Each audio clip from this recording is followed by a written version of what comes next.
आप सब कैसे हो? आई होप आप लोग अच्छे होंगे। आज मैं Hindi KBS PGT contractual teacher का एक्सपीरियंस शेयर करने जा रही हूँ।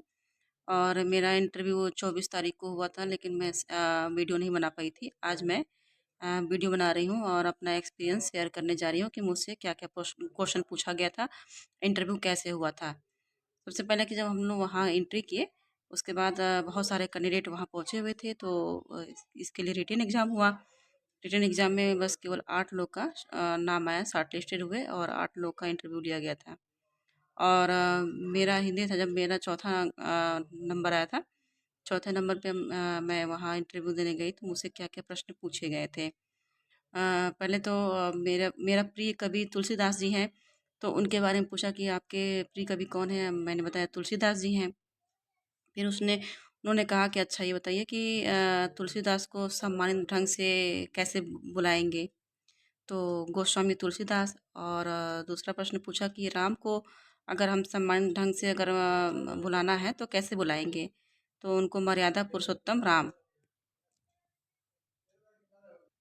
दूसरा प्रश्न पूछे कि ये बताइए कि आप गद्य अध्ययन और अध्यापन में क्या अंतर है? तो इसका मैंने जवाब दिया। और नेक्स्ट क्वेश्चन पूछे कि ये बताओ कि आप श्याम नारायण पांडे को आप जानती हो? कहाँ के रहने वाले थे?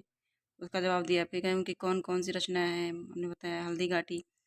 तो फिर पूछे कि अच्छा ठीक है, गद्य पद्य में क्या अंतर है?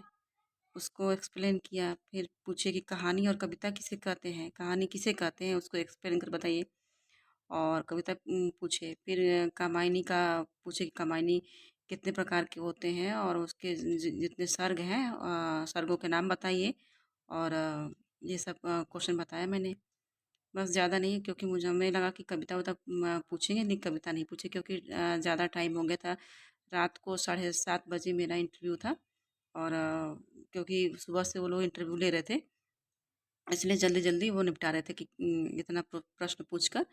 और मैंने वहाँ जितने कैंडिडेट थे, तो वहाँ भी मैंने उन लोग से पूछा कि आप लोग से क्या प्रश्न पूछे गए थे। तो सब बच्चे अपना शेयर किए कि मुझसे कौन-कौन से प्रश्न पूछे गए, तो उसके बारे में बता दे रही हूँ। उन्होंने पूछा कि आपको कविता आती है? कोई कविता सुनाइए, तो कविता ने सुनाया। फिर उसके बाद पूछे अलंकार के बारे में, पूछे कि अलंकार किसे कहते हैं और अनुप्रास अलंकार किसे कहते हैं? उसका एग्जाम्पल बताइए। फिर दूसरा बताया कि उनसे पूछे कि आप ये रीतिकाल और रीतिबद्ध में क्या अंतर है? रीतिबद्ध और रीतिमुक्त को कैसे एक्सप्लेन करेंगे और उसमें क्या अंतर है? और कुछ प्रश्न कैंडिडेट बताए थे कि मुझसे ये प्रश्न पूछा गया था। और किसी ने बताया कि मुझसे द्वंद्व समास के बारे में पूछा गया कि द्वंद्व समास किसे कहते हैं? बहुब्रीहि समास किसे कहते हैं? उसका उदाहरण बताइए। और मैं इसमें एक और चीज़ मैं ऐड करना चाहती हूँ। मैंने प्राइवेट इंटरव्यू दिया है प्राइवेट स्कूलों में, तो वहाँ मुझसे प्रश्न पूछा गया कि अलंकार किसे कहते हैं? तो मैंने अलंकार का बताया था कि अलंकार किसे कहते हैं। फिर अनुप्रास अलंकार मुझसे पूछा गया। और उसका वो पूछे कि आप इसका कोई उदाहरण दीजिए, तो उदाहरण मैंने दिया था। समास किसे कहते हैं? समास के बारे में पूछे। फिर द्वंद्व समास किसे कहते हैं? ये प्रश्न पूछा गया। और और भी सारे क्वेश्चन पूछे थे, मुझे याद नहीं आ रहा है, बस इतना ही मुझे याद आ रहा है। मैंने सबका जवाब दिया था। तो आई होप आप लोग को अच्छा लगा होगा। आप अगर अच्छा लगा हो तो आप मेरे चैनल को लाइक और सब्सक्राइब करिए, सपोर्ट करिए आप लोग।